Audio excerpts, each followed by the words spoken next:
Time से वेद निकेतन धाम जो भूपतवाला में स्थित है, वहाँ पर श्रीमद् भागवत कथा का आयोजन भव्य और दिव्य रूप में हर्षोल्लास के साथ भक्ति भाव से भक्तों के द्वारा बहुत ही सुंदर रूप में किया जा रहा है, और जिसका अभी हम आपको सीधा लाइव भी दिखाएंगे। और जुड़ते हैं इस जानकारी को लेने के लिए कि जो श्रीमद् भागवत कथा का यहाँ पर आयोजन हुआ है, किस प्रयोजन से हुआ है, कहाँ से यजमान यहाँ पर पधारे हैं, किस तरह से भक्तों की यहाँ व्यवस्था है, यही सब जानकारी कुंभ नगरी के टाइम से आपको हम अभी रूबरू कराते हैं। आइए आप अपना परिचय देते हुए संक्षिप्त में ये जानकारी बताइए कि ये जो भागवत है इसका आयोजन का अभिप्राय क्या है, और कुंभ नगरी में आपका बहुत बहुत स्वागत है। आपका शुभ नाम?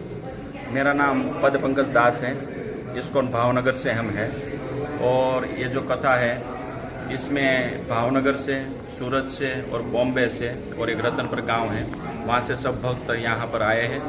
और इस कथा का उद्देश्य है, अभी जो पुरुषोत्तम मास चल रहा है, तो पुरुषोत्तम मास में जो गंगा स्नान और जो पितृ दिवंगत हो गए हैं उसके मोक्ष के लिए ये सुंदर भागवत का અહીં आयोजन किया गया है। और इसमें जो आए हुए भक्त हैं वो इस वेद निकेतन आश्रम धाम में ही रुके हुए हैं।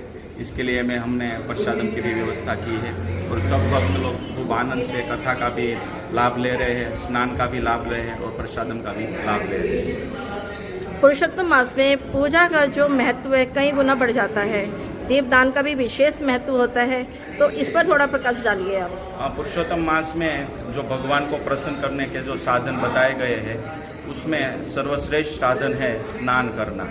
तो यहाँ गंगा जी बह रही है, तो सब भक्त गंगा में स्नान कर कर अपने को धन्य मान रहे हैं, और पुरुषोत्तम मास में भगवान पुरुषोत्तम को प्रसन्न कर रहे हैं। तो खूब भक्त 3 टाइम स्नान करते हैं यहाँ, और भगवान को दीपदान भी शाम के संध्या समय करते हैं। तो ये पुरुषोत्तम मास में एक तो स्नान है, भगवान का दीपदान करना चाहिए, ब्राह्मणों को दान देना चाहिए, गौओं को दान देना चाहिए, और जितना बने हो सके इतना भगवान नाम लेना चाहिए। क्योंकि इस मास में थोड़ा सा अभी यदि हम भक्ति का कार्य करते हैं तो उसका लाभ अनेक गुना मिलता है, सहस्त्रों गुना मिलता है, ऐसे शास्त्र में वर्णन है। अच्छा, आप जो है इस्कॉन से जुड़े हैं, तो आइए अब भी और जानकारी लेते हैं। आपका शुभ नाम? मेरा नाम निकुंज दास है। और आप कहाँ से आगमन हुआ है आपका? हम लोग भावनगर गुजरात से आए हैं, इस्कॉन से जुड़े हैं काफ़ी सारे जी। और जैसे आप हरिद्वार तो शायद पहले भी आ चुके होंगे। हाँ, ये हमारे वेद निकेतन आश्रम में तीसरी बार कथा। और तो ये वेद निकेतन के अलावा हरिद्वार के और भी तीर्थ के आपने दर्शन किए हैं? हाँ, हम काफ़ी सारे दर्शनीय स्थल पे जा चुके हैं, जैसे मनसा देवी है, चंडी देवी है, और आगे भारत माता मंदिर हो, ऐसे कई दर्शनीय स्थल पे हम लोग जा चुके हैं। कैसा लगता है हरिद्वार में आके? बहुत अच्छा लगता है, सब कुछ भूल जाते हैं, परिवार भूल जाते हैं, जो भी काम करते हैं वो सब भूल जाते हैं, बस यहाँ पर आनंद और भक्तिमय वातावरण। फिर तो आधार कार्ड चेंज करा लो, हरिद्वार ही बच जाओ आप लोग। हो सकता है, क्योंकि आध्यात्मिक नगरी है, वाकई ही यहाँ का जो एक ऊर्जा होती है आध्यात्मिक आके मिलती है, उसको शब्दों में बोलना जो है बिल्कुल मुश्किल है। वाकई ही भोले की नगरी, माँ गंगा का तट, एक बहुत ही अलग जो वातावरण हरिद्वार का आप सबको देखने को मिलता है। तो आप भी थोड़ा अपना परिचय बताइए।